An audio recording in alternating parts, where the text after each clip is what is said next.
ബിപിക്ക് continuous ആയിട്ട് മരുന്ന് കഴിക്കുന്നുണ്ട്. പക്ഷേ ബിപി കൺട്രോൾ ആവുന്നില്ല. അതുപോലെ കാൽപാദത്ത്, അതുപോലെ മുഖത്തൊക്കെ നീരൊക്കെ ആയിട്ട്. ഇതൊക്കെ ഒരു പരിധിവരെ വൃക്കകൾക്കുള്ള രോഗങ്ങൾക്കുണ്ടാവാം. ഇന്ന് നമുക്ക് എന്തൊക്കെ ലക്ഷണങ്ങളാണ് ശരീരം കാണിക്കുന്നത് വൃക്കരോഗങ്ങൾ ഉണ്ടെങ്കിൽ എന്ന വിഷയത്തെക്കുറിച്ച് സംസാരിക്കാം. അപ്പം എന്തൊക്കെ ലൈഫ് സ്റ്റൈൽ ചേഞ്ചസ് ആണ് വരുത്തേണ്ടതെന്ന് നോക്കാം. ഇതിൽ ഒന്നാമതാണ് ധാരാളം വെള്ളം കുടിക്കുക. ഒരു ഹെൽത്തി ആയിട്ടുള്ള ഒരാളാണെങ്കിൽ ദിവസം ഒരു 3 ലിറ്റർ വെള്ളം കുടിക്കുക. അതായത് ഒരു 15 ഗ്ലാസ് വെള്ളമെങ്കിലും കുടിക്കണം. ഇപ്പോൾ ഡയാലിസിസ് മെഷീൻസും ഒക്കെ ഉണ്ടെങ്കിലും അതും ഒരു കിഡ്നി ഫംഗ്ഷൻ ചെയ്യുന്ന പോലെ നമുക്ക് ഫംഗ്ഷൻ ചെയ്യാൻ പറ്റത്തില്ല. അപ്പോൾ മുകളിൽ പറഞ്ഞ പോലെ കൃത്യമായിട്ട് ഡയറ്റും അല്ലെങ്കിൽ കൃത്യമായിട്ട് തന്നെ നമ്മുടെ ജീവിതശൈലികളിലൊക്കെ മാറ്റം വരുത്തിയാലും അല്ലെങ്കിൽ കൃത്യമായി വ്യായാമം ചെയ്യുന്നത് വഴി ഒരു പരിധി വരെയൊക്കെ നമുക്ക് കിഡ്നി ഡിസീസസ് കൺട്രോൾ ചെയ്യാൻ പറ്റും. ഹായ്, ഞാൻ ഡോക്ടർ പ്രിയ, Q1 ഹെൽത്ത് കെയറിലെ ഹോമിയോപ്പതിക് ഫിസിഷ്യനാണ്. നമ്മുടെ ക്ലിനിക്കിലൊക്കെ ചില പേഷ്യൻസ് വരാറുണ്ട്. ബിപിക്ക് കണ്ടിന്യൂസ് ആയിട്ട് മരുന്ന് കഴിക്കുന്നുണ്ട്. പക്ഷേ ബിപി കൺട്രോൾ ആവുന്നില്ല. അതുപോലെ കാൽപാദത്ത്, അതുപോലെ മുഖത്തൊക്കെ നീരൊക്കെ ആയിട്ട്. ഇതൊക്കെ ഒരു പരിധിവരെ വൃക്കകൾക്കുള്ള രോഗങ്ങൾക്കുണ്ടാവാം. ഇന്ന് നമുക്ക് എന്തൊക്കെ ലക്ഷണങ്ങളാണ് ശരീരം കാണിക്കുന്നത് വൃക്കരോഗങ്ങൾ ഉണ്ടെങ്കിൽ എന്ന വിഷയത്തെക്കുറിച്ച് സംസാരിക്കാം. നമ്മുടെ ശരീരത്തിൽ ഒരു ജോഡി വൃക്കകളാണുള്ളത്. നമ്മുടെ നട്ടലിനെ 2 വശത്തായിട്ട് സ്ഥിതി ചെയ്യുന്നു. 150 ഗ്രാം ഭാരമാണ് ഇതിനുള്ളത്. നമ്മുടെ ശരീരത്തിലെ മാലിന്യങ്ങളെയൊക്കെ മൂത്രത്തിലൂടെ പുറന്തള്ളലാണ് പ്രധാന ഫംഗ്ഷൻ. ഇതിനായിട്ട് 1 മിനിറ്റിൽ ഏകദേശം 1.25 ലിറ്റർ രക്തം ശുദ്ധീകരിക്കപ്പെടുന്നു. അതായത് ഏകദേശം ഒരു 4 മിനിറ്റ് കൊണ്ട് നമ്മുടെ ശരീരത്തിലെ മൊത്തം രക്തത്തെ ഒരു തവണ ശുദ്ധീകരിക്കാനുള്ള കഴിവ് നമ്മുടെ വൃക്കകൾക്കുണ്ട്. ഈ മാലിന്യങ്ങളെ പുറന്തള്ളുന്നതിന് പുറമെ നമ്മുടെ ശരീരത്തിലെ ലവണങ്ങളെയും അല്ലെങ്കിൽ മറ്റ് ധാതുക്കളുടെ ലെവലൊക്കെ മെയിൻറ്റെയിൻ ചെയ്യാനും അതുപോലെ നമ്മുടെ വൈറ്റമിൻ ഡി, നമ്മുടെ എല്ലുകൾക്കും പല്ലുകൾക്കൊക്കെ ബലം നൽകുന്ന വൈറ്റമിൻ ഡിയുടെ ആക്റ്റീവ് ഫോമിൽ എത്തിക്കാനും അതുപോലെ തന്നെ നമ്മുടെ ചുവന്ന രക്താണുക്കളെ ഉൽപ്പാദിപ്പിക്കാൻ വേണ്ടിയിട്ടുള്ള എറിത്രോപോയിറ്റിൻ എന്ന് പറയുന്ന ഹോർമോൺ ഉൽപ്പാദിപ്പിക്കാനും ഒക്കെ നമുക്ക് വൃക്കകളുടെ സഹായം ആവശ്യമാണ്. ഇതോടൊപ്പം തന്നെ നമ്മുടെ ബിപി കൺട്രോൾ ചെയ്യുന്ന ഫംഗ്ഷനും വൃക്കകൾ ചെയ്യുന്നുണ്ട്. ഈ വൃക്കകളുടെ പൂർണ്ണമായ സ്തംഭനം നമ്മൾ പ്രധാനമായിട്ടും 2ആയിട്ട് തരംതിരിച്ചിട്ടുണ്ട്. അതിൽ ഫസ്റ്റ് വണ്ണാണ് അക്യൂട്ട് അല്ലെങ്കിൽ താൽക്കാലികമായിട്ടുള്ള സ്തംഭനം. ഇത് എന്തുകൊണ്ടൊക്കെ ഉണ്ടാവുമെന്ന് നോക്കാം. പ്രധാനമായും എന്തെങ്കിലും അണുബാധകളൊക്കെ ഉണ്ടാകുമ്പോഴാണ് അക്യൂട്ടായിട്ട് കിഡ്നി ഫെയിലിയർ വരിക. മെയിൻലി മലേറിയ അല്ലെങ്കിൽ എലിപ്പനി, ഡെങ്കിപ്പനി തുടങ്ങിയ അസുഖങ്ങൾക്ക് ശേഷം നമുക്ക് കിഡ്നി ഫെയിലിയറുകൾ വരാം. അത് ഒരു താൽക്കാലികമാണ്, പെട്ടെന്നുണ്ടാകുന്ന കുറച്ച് ദിവസങ്ങൾ കൊണ്ടുണ്ടാകുന്ന ഒരു കണ്ടീഷനാണ് അക്യൂട്ട് റീനൽ ഫെയിലിയർ. ഇത് നമുക്ക് പെട്ടെന്നുണ്ടാകുന്ന ചികിത്സകളിലൂടെയൊക്കെ നമുക്ക് കിഡ്നിയെ പഴയ ഫംഗ്ഷനിലോട്ട് തിരിച്ചെത്തിക്കാൻ പറ്റും. ഇനി നമുക്ക് രണ്ടാമതായി കാണുന്നതാണ് ക്രോണിക് റീനൽ ഫെയിലിയർ അല്ലെങ്കിൽ സ്ഥിരമായിട്ടുള്ള കിഡ്നി ഫെയിലിയറുകൾ. അതെന്തുകൊണ്ടൊക്കെ ഉണ്ടാവുന്നത് നോക്കാം. അണുബാധകൾ കൊണ്ടുവരാം, അല്ലെങ്കിൽ ജനിതകമായ മറ്റ് രോഗങ്ങൾ കൊണ്ടുവരാം, അല്ലെങ്കിൽ കണ്ടിന്യൂസ് ആയിട്ടുള്ള സ്റ്റോൺ കിഡ്നിയിൽ ഉണ്ടാവുന്നതുകൊണ്ട്, അതുപോലെ തന്നെ BP, ഷുഗർ തുടങ്ങിയ രോഗങ്ങളുള്ളവർക്കും ക്രോണിക്കായിട്ട് നിന്ന് അത് കിഡ്നി ഫെയിലിയറിലോട്ട് പോകാം. ഇത് നമ്മൾ തുടക്കത്തിലൊക്കെ അറിയുകയാണെങ്കിൽ നമുക്ക് ചികിത്സിച്ചാൽ ഒരു പരിധി വരെ കൺട്രോൾ ചെയ്യാം. അല്ലെങ്കിൽ കുറച്ചുകൂടെ ഡെവലപ്ഡ് ആയി പോവുകയാണെങ്കിൽ നമുക്ക് ഡയാലിസിസിലോടൊക്കെ പോവേണ്ടി വരുന്നുണ്ട്. ഇനി കിഡ്നിയുടെ രോഗങ്ങളൊക്കെ നമുക്ക് എങ്ങനെ തിരിച്ചറിയാമെന്ന് നോക്കാം. അതിന് പ്രധാനമായി നമ്മൾ ചെയ്യുന്നത് ഒന്നെങ്കിൽ ബ്ലഡ് ടെസ്റ്റ് അല്ലെങ്കിൽ യൂറിൻ ടെസ്റ്റാണ്. ബ്ലഡ് ടെസ്റ്റ് ചെയ്യുമ്പോൾ ആദ്യം നമ്മൾ ഹീമോഗ്ലോബിൻ ലെവൽ നോക്കുമ്പോൾ കിഡ്നി കംപ്ലയിൻ്റ് ഉള്ളവർക്ക് ഹീമോഗ്ലോബിൻ്റെ അളവ് കുറഞ്ഞിരിക്കുന്നത് കാണാം. രണ്ടാമതായിട്ട് നമ്മൾ കിഡ്നി ഫംഗ്ഷൻ ടെസ്റ്റ് ചെയ്യും. അതിൽ യൂറിയയും ക്രിയാറ്റിനുമാണ് നമുക്ക് കൂടുതൽ ഇമ്പോർട്ടൻസ് നൽകുന്നത്. യൂറിയയുടെ നോർമൽ ലെവൽ എന്ന് പറയുന്നത് 5 to 20 ആണ്. അത് കിഡ്നി പേഷ്യൻസിൽ കൂടുതലായിട്ട് നിൽക്കുന്നത് കാണാം. ക്രിയാറ്റിൻ്റെ ലെവൽ 0.6 to 1.2 ആണ്. ഒരു 1.5 മുകളിലെത്തുമ്പോൾ തൊട്ടേ നമ്മൾ കുറച്ചുകൂടി ശ്രദ്ധിക്കേണ്ടിയിരിക്കുന്നു. 2 മുകളിൽ പോവുകയാണെങ്കിൽ, 2 മുകളിൽ പോവുകയാണെങ്കിൽ സ്ഥിതി കുറച്ച് ഗുരുതരമാണ്. അപ്പോൾ കിഡ്നിക്ക് എന്തോ കംപ്ലയിൻറ്റ്സ് ഉണ്ട്, സീരിയസ് ആയിട്ടുള്ള പ്രശ്നമുണ്ട്. അതുകൊണ്ട് നമുക്ക് വേഗം ഒരു ട്രീറ്റ്മെൻറ്റിലോട്ട് പോകേണ്ട ആവശ്യമുണ്ട്. കിഡ്നി ഫെയിലിയറിന് പ്രധാനമായും 3 കാരണങ്ങളാണ് പറയപ്പെടുന്നത്. ഒന്നാമത്തേത് BP കൺട്രോൾ ചെയ്യാൻ പറ്റാതെ പോകുന്നത്. രണ്ടാമത്തേത് ഡയബറ്റിസ് കൺട്രോൾ ചെയ്യാൻ പറ്റാതെ പോകുന്നത്. മൂന്നാമത്തേത് പാരമ്പര്യമായിട്ട് എന്തെങ്കിലും കിഡ്നി രോഗങ്ങളുള്ള കുടുംബങ്ങളിലുള്ളവർക്കും ഇത് കാണുന്നുണ്ട്. ഇനി നമ്മുടെ കിഡ്നിക്ക് എന്തെങ്കിലും രോഗങ്ങളൊക്കെ ബാധിച്ചിട്ടുണ്ടെങ്കിൽ അല്ലെങ്കിൽ ക്രോണിക് കിഡ്നി ഫെയിലിയറിലോട്ടൊക്കെ പോകുമ്പോഴേക്കും നമ്മുടെ ശരീരം പല ലക്ഷണങ്ങൾ കാണിക്കും. ഇതെന്തൊക്കെയാണ് ഈ അടയാളങ്ങളെന്ന് നമുക്ക് നോക്കാം. ഇതിൽ ഒന്നാമത്തേതാണ് അമിതമായ ക്ഷീണം. അമിതമായ ക്ഷീണം എന്ന് പറയുമ്പോൾ തന്നെ തളർച്ച, അമിതമായ കിതപ്പ്, അതുപോലെ തന്നെ തലവേദന, തലകറക്കം, അതുപോലെ ഒന്നിലും കോൺസെൻട്രേറ്റ് ചെയ്യാൻ പറ്റാതെ വരുന്നൊരു കണ്ടീഷൻ. ഇതിന് പ്രധാന കാരണം നമ്മുടെ ശരീരത്തിൽ യൂറിയയുടെ അളവ് കൂടുതലായി നിൽക്കുന്നത് കൊണ്ടാണ്. ഇതോടൊപ്പം തന്നെ നമ്മുടെ രക്തത്തിൽ HBയുടെ അളവ് കുറയുന്നത് കൊണ്ട് നമുക്ക് വിളർച്ച ഉണ്ടാകുന്നതായും കാണാം. ഇനി രണ്ടാമത്തെ ലക്ഷണമാണ് ഉറക്കക്കുറവ്. നമുക്ക് നല്ല ക്ഷീണം ഉണ്ടെങ്കിലും നമുക്ക് ഒരു ഡീപ്പ് സ്ലീപ്പ് കിട്ടത്തില്ല, ഒരു മയക്കം മാത്രമേ ഉണ്ടാവുള്ളൂ. ഇപ്പോൾ ഉറങ്ങുകയാണെങ്കിൽ തന്നെ കൂർക്കം വലി ഉണ്ടാവുന്നതായി കാണാം. അതുപോലെ തന്നെ നമ്മുടെ അടുത്ത് കിടക്കുന്ന ആൾക്ക് നമ്മുടെ മൂക്കിൽ നിന്ന് വരുന്ന ശ്വാസത്തിന് ഒരു മൂത്രത്തിൻ്റെ ഗന്ധം അനുഭവപ്പെടുന്നതായി കാണാം. ഇതിന് കാരണവും നമ്മുടെ രക്തത്തിൽ യൂറിയയുടെ അളവ് കൂടുതലായി നിൽക്കുന്നത് കൊണ്ടാണ്. മൂന്നാമത് നമ്മുടെ ശരീരം കാണിക്കുന്ന ഒരു ലക്ഷണമാണ് സ്കിന്നിന് ഉണ്ടാകുന്ന ചേഞ്ചസ്. സ്കിന്നിന് പ്രത്യേകിച്ച് ഒരു കോസ് ഒന്നും ഇല്ലാതെ സ്കിന്നിന് ഭയങ്കരമായിട്ട് ചൊറിച്ചിൽ വരാം. പ്രധാനമായും നമ്മുടെ കാൽമുട്ടിന് താഴെയുള്ള ഭാഗത്താണ് ചൊറിച്ചിൽ കാണാറ്.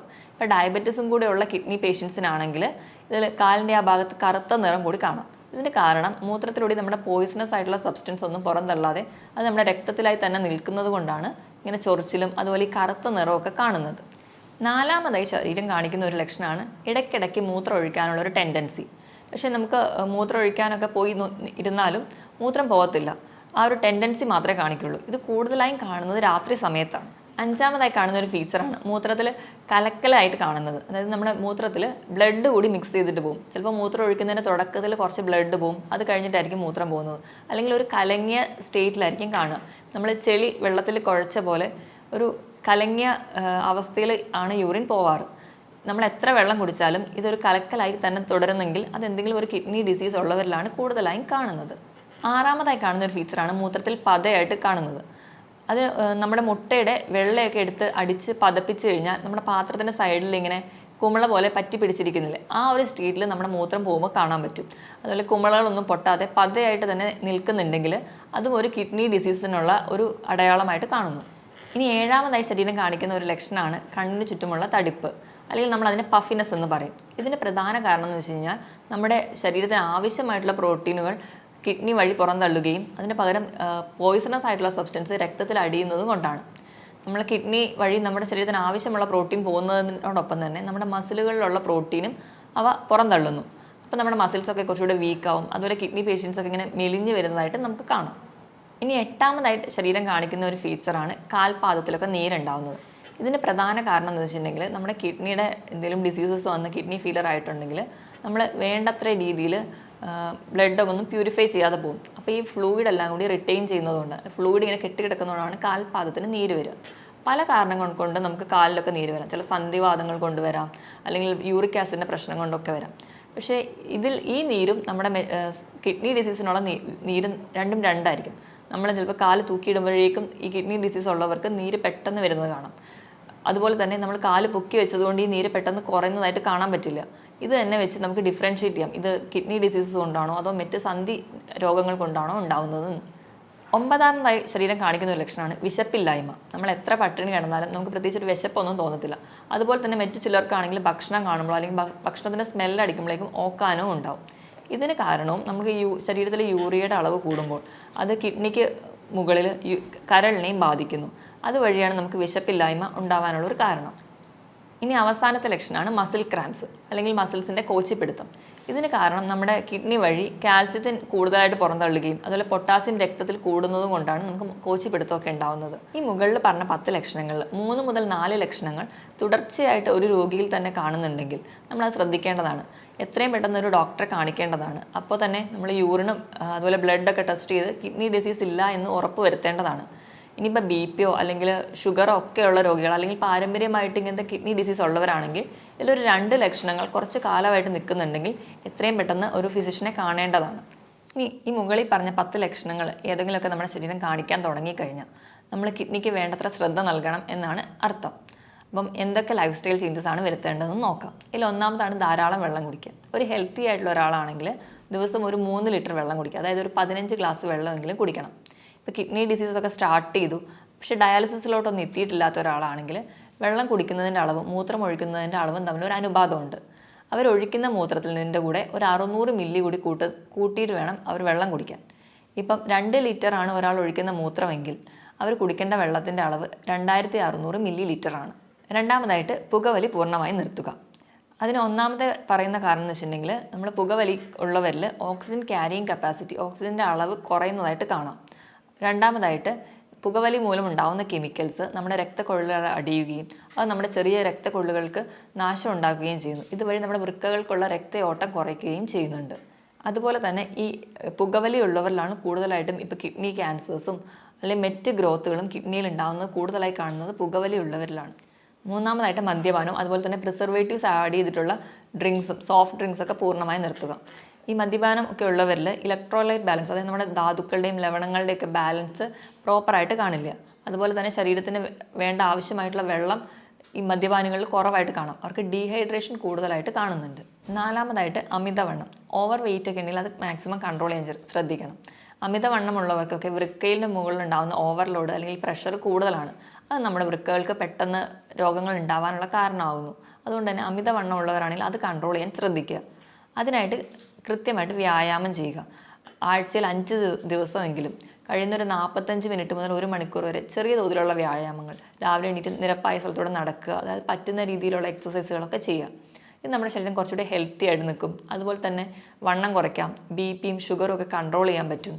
അതുപോലെ തന്നെ എല്ലാ ഭാഗത്തേക്കുള്ള ബ്ലഡ് സപ്ലൈ പ്രോപ്പറായിട്ട് നടത്താനും വ്യായാമത്തിന് സഹായിക്കും. ഇനി 6ാമതായിട്ട് നമുക്ക് ചെയ്യാൻ പറ്റുന്നൊരു കാര്യമാണ്, നമുക്ക് BP ഉണ്ടെങ്കിൽ, അത് രക്തസമ്മർദ്ദമോ അതുപോലെ ഷുഗറൊക്കെ ഉള്ളവരാണെങ്കിൽ അത് കൺട്രോൾ ചെയ്യാൻ ശ്രദ്ധിക്കുക. അത് നമ്മുടെ ഭക്ഷണത്തിലൂടെ കൺട്രോൾ ചെയ്യുക. അപ്പോൾ എന്തെങ്കിലും മെഡിസിൻസ് ഒക്കെ എടുക്കുകയാണെങ്കിൽ കൃത്യസമയത്ത് തന്നെ മെഡിസിൻ കഴിക്കാൻ വേണ്ടി ശ്രദ്ധിക്കുക.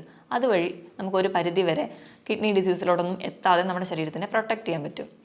അടുത്തതായിട്ട് ചിലരൊക്കെ ആണെങ്കിൽ നമുക്ക് ചെറിയ വേദനകളോ ഒക്കെ വരുമ്പോൾ തന്നെ ഡോക്ടറെ ഒന്നും കാണാതെ സ്വന്തമായിട്ട് മെഡിസിൻസ്, അതായത് പെയിൻ കില്ലേഴ്സൊക്കെ കഴിക്കുന്നവരിൽ കിഡ്നി ഡിസീസസ് കൂടുതലായി കാണുന്നുണ്ട്. അതുകൊണ്ട് തന്നെ നമ്മൾ മാക്സിമം സ്വന്തം ചികിത്സിക്കാതെ ഒരു ഡോക്ടറെ എപ്പോഴും കൺസൾട്ട് ചെയ്യാൻ ശ്രദ്ധിക്കുക. ഇനി ലാസ്റ്റായിട്ട് നമുക്ക് ഫുഡിൽ എന്തൊക്കെ ചേഞ്ചസ് വരുത്തണം നോക്കാം. നമ്മൾ നോർമലി ഹെൽത്തി ആയിരിക്കുമ്പോൾ കഴിക്കുന്ന ഒരു ഫുഡിൽ 4ൽ 1 ഭാഗം മാത്രമേ നമുക്കിപ്പോൾ ഒരു കിഡ്നി ഡിസീസ് ഉണ്ടെങ്കിൽ കഴിക്കാൻ പാടുള്ളൂ. അതുപോലെ തന്നെ നമുക്ക് പ്രോട്ടീൻ, നോർമലി ഹെൽത്തി ആയിട്ടുള്ള ഒരാളാണെങ്കിൽ 1 കിലോ ആണ് നമ്മുടെ ബോഡി വെയിറ്റ് എങ്കിൽ അതിനനുസരിച്ച് 1 ഗ്രാം പ്രോട്ടീനാണ് കഴിക്കേണ്ടത്. അതായത് 80 കിലോ ഉള്ള ഒരാളാണെങ്കിൽ ഒരു ദിവസം 80 ഗ്രാം പ്രോട്ടീൻ കഴിക്കണമെന്നാണ് നോർമലി പറയാറ്. പക്ഷേ ഒരു കിഡ്നി പേഷ്യൻസ് ആണെങ്കിൽ 1 കിലോ ബോഡി വെയ്റ്റിന് 0.8 ഗ്രാം മാത്രമേ പ്രോട്ടീൻ കഴിക്കാവൂ. അതായത് ഒരു 70 കിലോ ഉള്ള ഒരാളാണെങ്കിൽ 40 ഗ്രാം പ്രോട്ടീൻ മാത്രമേ ഒരു ദിവസം കഴിക്കാൻ പാടുള്ളൂ. പ്രോട്ടീൻ കഴിക്കുമ്പോൾ തന്നെ നമ്മൾ റെഡ് മീറ്റ് പൂർണ്ണമായും ഒഴിവാക്കുക. റെഡ് മീറ്റ് എന്ന് പറയുമ്പം പോത്തിറച്ചി, താറാവിറച്ചി, ഇതൊക്കെ പൂർണ്ണമായും ഒഴിവാക്കുക. അതിന് പകരം വെജിറ്റബിൾ പ്രോട്ടീൻസ് കൂടുതലായി കഴിക്കുക. വെജിറ്റബിൾ പ്രോട്ടീൻസിൽ വരുന്നതാണ് പനീർ, കൂണ്, പയർ, കടല, പരിപ്പ് തുടങ്ങിയ ധാന്യങ്ങളും. രണ്ടാമതായിട്ട് നമ്മൾ കൊഴുപ്പ് കഴിക്കേണ്ട അളവാണെങ്കിൽ, കൊഴുപ്പെന്ന് പറയുമ്പോൾ നമ്മുടെ ഫാറ്റ്, അത് നമുക്ക് പല രീതിയിൽ കിട്ടും. നമുക്ക് മുട്ടയുടെ മഞ്ഞയിൽ നിന്ന് കിട്ടാം, മീൻ കഴിക്കുന്ന വഴി കിട്ടാം, നമ്മൾ ഉപയോഗിക്കുന്ന എണ്ണ, നെയ്യ്, ഇതിൽ നിന്നൊക്കെ നമുക്ക് കൊഴുപ്പ് കിട്ടും. ഒരു ദിവസം ഒരു ഹെൽത്തി ആയിട്ടുള്ള ഒരാളാണെങ്കിൽ ഒരു 50 ഗ്രാം മാത്രമേ കൊഴുപ്പ് കഴിക്കാൻ പാടുള്ളൂ. പക്ഷേ ഒരു കിഡ്നി ഡിസീസ് ഉള്ള ഒരാളാണെങ്കിൽ അതിൻ്റെ പകുതി മാത്രമേ ഒരു ദിവസം കൺസീവ് ചെയ്യാൻ പാടുള്ളൂ. ഇനി ലാസ്റ്റായിട്ട് ലവണങ്ങൾ എന്ന് പറയുമ്പോൾ സോഡിയം ഉണ്ട്, പൊട്ടാസ്യം, കാൽസ്യം, ഫോസ്ഫറസ് ഒക്കെ ഉണ്ട്. ഇതിൻ്റെ ലെവൽ എങ്ങനെ മെയിൻറ്റെയിൻ ചെയ്യാം? കൂടുതലായിട്ടും ഈ ലവണങ്ങളൊക്കെ ഉള്ളത് നമ്മുടെ പച്ചക്കറികളിലാണ്. അപ്പോൾ നമ്മൾ പച്ചക്കറികളൊക്കെ കഴിക്കുമ്പോൾ അതാദ്യം വേവിച്ച് അതിൻ്റെ വെള്ളം ഊറ്റി കളഞ്ഞിട്ട് വേണം കഴിക്കാൻ. ഈ ഒരു പ്രോസസ്സിന് നമ്മൾ ലീച്ചിങ് എന്നാണ് പറയുക. ഇപ്പോൾ ഇലക്കറികളിലാണെങ്കിൽ കോളിഫ്ലവർ, ബ്രക്കോളി, ക്യാബേജ്, ഇതൊക്കെ വൈറ്റമിൻ C നിറഞ്ഞതുമാണ്. അതുപോലെ തന്നെ നമ്മുടെ കിഡ്നി ഡിസീസൊക്കെ പ്രിവെൻറ്റ് ചെയ്യാൻ വളരെ നല്ലതാണ്. പക്ഷേ ഇതൊക്കെ കഴിക്കുന്നതിനോടൊപ്പം തന്നെ ഇത് വേവിച്ച് ഇതിൻ്റെ വെള്ളം ഊറ്റി കളഞ്ഞിട്ട് വേണം കഴിക്കാനെന്ന് ശ്രദ്ധിക്കുക. പൊതുവെ എല്ലാ രോഗങ്ങൾക്കും നമ്മൾ ഫ്രൂട്ട്സും വെജിറ്റബിൾസും ആണ് കൂടുതലായിട്ട് കഴിക്കാൻ പറയുക. ഇപ്പോൾ നമ്മൾ ഫ്രൂട്ട്സ് കഴിക്കുകയാണെങ്കിലും ഒരു പരിധിയിൽ കൂടുതൽ കഴിക്കരുത്. കാരണം ഫ്രൂട്ട്സിലൊക്കെ കൂടുതലും പൊട്ടാസ്യമാണ് അടങ്ങിയിരിക്കുന്നത്. അപ്പോൾ പൊട്ടാസ്യം കൂടുതൽ ചെന്നിട്ടുണ്ടെങ്കിൽ അത് കിഡ്നി ഡിസീസിന് കൂടുതൽ ബുദ്ധിമുട്ടുണ്ടാക്കുകയുള്ളൂ. അപ്പോൾ പൊട്ടാസ്യം കുറഞ്ഞുള്ള ഫ്രൂട്ട്സാണ് ആപ്പിള്, പൈനാപ്പിൾ, അതുപോലെ തന്നെ ബെറി. ഇതിലൊക്കെ പൊട്ടാസ്യം വളരെ കുറവാണ്. ഇതൊക്കെ കൂടുതലായിട്ടും കഴിക്കാൻ വേണ്ടി ശ്രദ്ധിക്കുക. അതുപോലെ പേരയ്ക്ക പൊട്ടാസ്യം കുറഞ്ഞൊരു ഫ്രൂട്ടാണ്. ഇനി പൊട്ടാസ്യം കുറച്ച് കൂടുതലായിട്ട് നിൽക്കുന്ന ഫ്രൂട്ട്സുകളാണ് മാതളം, അതുപോലെ ഓറഞ്ച്, ഏത്തപ്പഴം, അതുപോലെ കരിക്കിലും പൊട്ടാസ്യം കൂടുതലായിട്ട് നിൽക്കുന്നുണ്ട്. കരിക്കൊക്കെ കിഡ്നി പേഷ്യൻസ് സ്ഥിരമായിട്ട് ഉപയോഗിക്കാതിരിക്കുന്നതാണ് നല്ലത്. ഇനിയിപ്പോൾ നമ്മൾ ഏത്തപ്പഴമൊക്കെ കഴിക്കുകയാണെങ്കിൽ അത് പുഴുങ്ങി കഴിക്കുമ്പോൾ പൊട്ടാസ്യം ഒരുപാട് വെള്ളത്തിലൂടെ നഷ്ടപ്പെടുന്നുണ്ട്. അപ്പോൾ കുറച്ചും കൂടി കിഡ്നി ഡിസീസ് ഉള്ളവർ ഏത്തപ്പഴമൊക്കെ പുഴുങ്ങി കഴിക്കുന്നതാണ് കുറച്ച് കൂടുതൽ ബെറ്റർ. ഇനി ഉപ്പിൻ്റെ അളവ് പറയുകയാണെങ്കിൽ കിഡ്നി പേഷ്യൻസ് ഒക്കെ ഉണ്ടെങ്കിൽ ഒരു 4 ഗ്രാമിൽ കുറവ് ഉപ്പ് മാത്രമേ ഒരു ദിവസം ഉപയോഗിക്കാൻ പാടുള്ളൂ. ഇപ്പം നമ്മുടെ വീട്ടിലൊക്കെ ആരെങ്കിലും കിഡ്നി പേഷ്യൻസ് ഒക്കെ ഉണ്ടെങ്കിൽ നമ്മൾ ഭക്ഷണം പാചകം ചെയ്യുമ്പോൾ എപ്പോഴും ഉപ്പിടാതെ പാചകം ചെയ്യുക.